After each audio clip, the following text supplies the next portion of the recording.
बिस्मिल्लाहिर्रहमानिर्रहीम। वज़ीर आज़म पाकिस्तान जनाब इमरान ख़ान साहब से चंद गुजारिशात। मोहतरम इमरान ख़ान साहब वज़ीर आज़म पाकिस्तान, अस्सलामु अलैकुम वरहमतुल्लाहि वबरकातुहू। आपकी यूएन की जनरल असम्बली में मकबूजा कश्मीर के मज़लूम मुसलमानों के ख़िलाफ़ भारतीय हुकूमत के मज़ालिम और इंसानी हकूक़ के तल्फ़ किए जाने पर ख़िताब सुना। वो ख़िताब यकीनन काबिल तहसीन था। आपने जिस तरह जुर्रतमंदाना तरीक़ पर दुनिया को भारतीय मज़ालिम के मुतल्लिक़ आगाह किया, इस पर हर एक कश्मीरी और पाकिस्तानी आपका शुक्रिया अदा करता है। मगर मोहतरम वज़ीर आज़म पाकिस्तान इमरान ख़ान साहब, जब मगरबी ममालिक में लोग पाकिस्तान में बसने वाले पुरअमन अफराद जमात अहमदिया पर रवा रखे जाने वाले कवानीन की आड़ में तल्फ़ किए जाने वाले इंसानी हकूक़ को देखते हैं तो बड़े हैरान होते हैं कि वो शख्स जिसके अपने मुल्क के मौलवी सिफ्त लोग एक पुरअमन कम्युनिटी को इंसानी हकूक़ से महरूम रखते हैं, उनके ख़िलाफ़ कोई बयान या कोई रद्द-ए-अमल देखने में नहीं आता। और वही शख्स एक गैर मुल्क के शहरियों के इंसानी हकूक़ की बहाली की बात क्यों कर सकता है। ये तो वही मिसाल हुई कि जब अपने घर में आग लगी हो और घर का सरबराह दूसरों की आग बुझाने जा रहा हो। ये कहाँ की अक्लमंदी है। इसीलिए यूएन में मौजूद भारतीय नुमाइंदा ने बैन ही यही बात की कि मिस्टर ख़ान, पाकिस्तान में बसने वाली मिनॉरिटीज़ पर किए जाने वाले इंसानियत सोज़ मज़ालिम के बारे में आप क्या कहेंगे। पाकिस्तान में हिंदू, सिख, ईसाई और ख़ास तौर पर अहमदिया कम्युनिटी के ख़िलाफ़ जो कवानीन बनाए गए हैं, उनकी आड़ में उनके बुनियादी हकूक़ पामाल किए जाते हैं। पहले मिस्टर ख़ान उनका तो हिसाब दें। यहाँ आकर फिर आपको या तो शर्मिंदगी की वजह से खामोश होना पड़ता है या इस शर्मिंदगी पर पर्दा डालने के लिए गलत बयानी का सहारा लेना पड़ता है, और गलत बयानी का सहारा लेकर आएँ बाएँ शाएँ से काम लेना पड़ता है। फिर मगरबी दुनिया आपसे तौहीन रसालत के कानून के मुतल्लिक़ पूछती है, जिसकी आड़ में कानून बनाने वाले मजहबी टोलों ने बेशुमार सियासी और ज़ाती मफादात हासिल किए, और इस कानून की पादाश में बहुत से मासूम और बेगुनाहों के खून से होली खेलना पड़ी और अब तक खेल रहे हैं। इस कानून की मौजूदगी में भी इंसानी हकूक़ तल्फ़ होते हैं, और ये कानून भी बैरूनी दुनिया में आपकी शर्मिंदगी का मूजिब बनता है।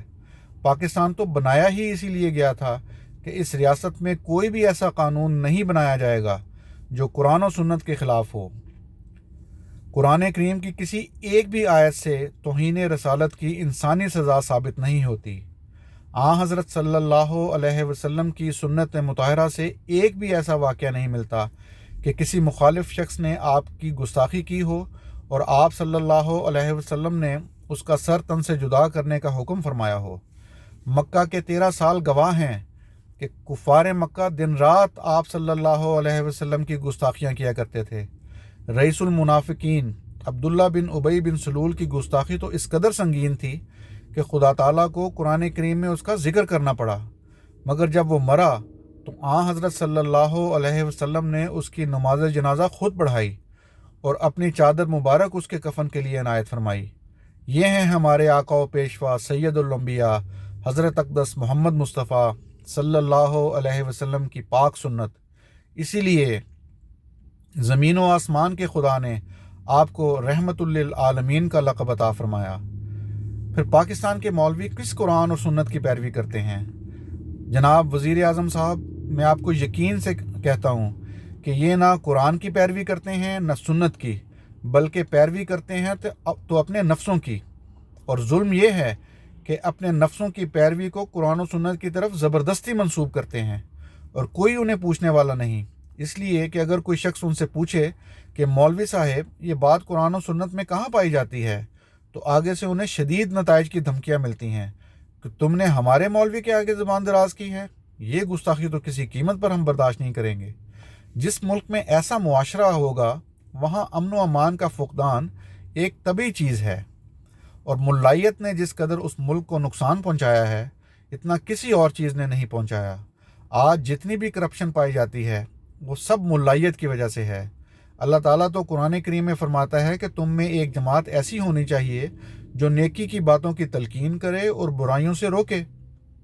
मगर अफसोस कि पाकिस्तान में जितनी इकसाम के नाम नेहाद मजहबी टोले पाए जाते हैं, وہ اس قرآنی حکم کی ذرہ برابر بھی پرواہ نہیں کرتے۔ ہر مذہبی ٹولے کے لیڈر کو اقتدار کی ہوس ہے، جس کی سب سے لمبی داڑھی ہے وہ سب سے زیادہ کرپٹ ہے۔ جس مارکیٹ میں سب سے زیادہ کاروباری اپنے ناموں کے ساتھ بڑے فخر سے حاجی لکھتے ہیں، وہ سب سے زیادہ منافع خوری کرتے ہیں اور بے ایمانی میں ملوث پائے جاتے ہیں۔ جن دینی مدارس میں قرآن و حدیث کی تعلیم دی جانی چاہیے، وہاں طلباء کو ایک دوسرے کے خلاف نفرت کی تعلیم دی جاتی ہے۔ لوگ اپنے بچوں کو مولویوں کے پاس قرآن پڑھنے بھیجتے ہیں، مگر وہ انہی بارش مولویوں کے جنسی ہوس کا شکار ہو جاتے ہیں، مگر کوئی ایک مولوی بھی اس کے خلاف آواز اٹھاتا ہوا نظر نہیں آتا، اور نہ ہی ایسے مظلوموں کے حق میں کوئی گواہی دینے کے لیے تیار ہوتا ہے۔ مگر کسی اقلیتی کمیونٹی کے خلاف دھاوا بولنا ہو تو دور دراز سے بھی لوگ بطور گواہ کے اکٹھے ہو جاتے ہیں، جنہیں حقیقت حال کی کچھ بھی خبر نہیں ہوتی۔ اس لیے میں محترم عمران خان صاحب سے اپیل کرتا ہوں کہ اگر آپ واقعی ایک نیا پاکستان بنانے کے عزم میں سچے ہیں تو میری ان گزارشات پر غور کرنا پڑے گا۔ یہ صرف میری ہی نہیں بلکہ ہر شریف النفس پاکستانی کی گزارشات ہیں۔ میں اپنی اس گفتگو کو سمرائز کرتا ہوں اور جن گزارشات کی طرف آپ کی توجہ مبذول کروانا چاہتا ہوں انہیں پوائنٹ وائز عرض کر دیتا ہوں۔ نمبر 1، پاکستان میں ملا ازم کے بڑھتے ہوئے رجحان کو روکنا بلکہ ختم کرنا پاکستان کی بقا اور امن و سلامتی کے لیے نہایت ضروری ہے۔ کوئی بھی مسلک کسی دوسرے مسلک کے خلاف نفرت پھیلاتا ہوا پکڑا جائے تو اسے قانون کے مطابق سخت سزا دی جائے تاکہ ملک کا امن برباد نہ ہو۔ نمبر 2، توہین رسالت کے قانون کو ختم کیا جائے، جس کی آڑ میں قانون بنانے والے اداروں نے نیز مذہبی رہنماؤں نے بہت سے ناجائز فائدے اٹھائے اور اس کی آڑ میں ملک کے امن کو برباد کیا۔ توہین رسالت کی انسانی سزا کا نہ قرآن میں ذکر ہے، نہ سنت نبوی سے کوئی سزا ثابت ہوتی ہے، اور جو لوگ قرآن و سنت کے خلاف قوانین بنواتے ہیں وہ خود قرآن و سنت کے گستاخ ہیں، پھر ان کے لیے بھی وہی سزا ہونی چاہیے جو وہ دوسروں کے لیے تجویز کرتے ہیں۔ نمبر 3، جماعت احمدیہ کے خلاف قوانین کو بھی کلیتاً ختم کیا جانا چاہیے۔ وہ جماعت جس نے قائد اعظم کو ہندوستان کی سیاست میں دوبارہ شمولیت پر قائل کیا، جس کے نتیجے میں پاکستان بنا، آج اسی جماعت کو پاکستان کا دشمن اور غدار کہا جاتا ہے، اور کہنے والے وہ ہیں جو پاکستان کے قیام سے پہلے اس کے شدید ترین مخالف تھے اور پاکستان کو کبھی پلیدستان کہتے تھے، کبھی بازاری عورت کہتے تھے۔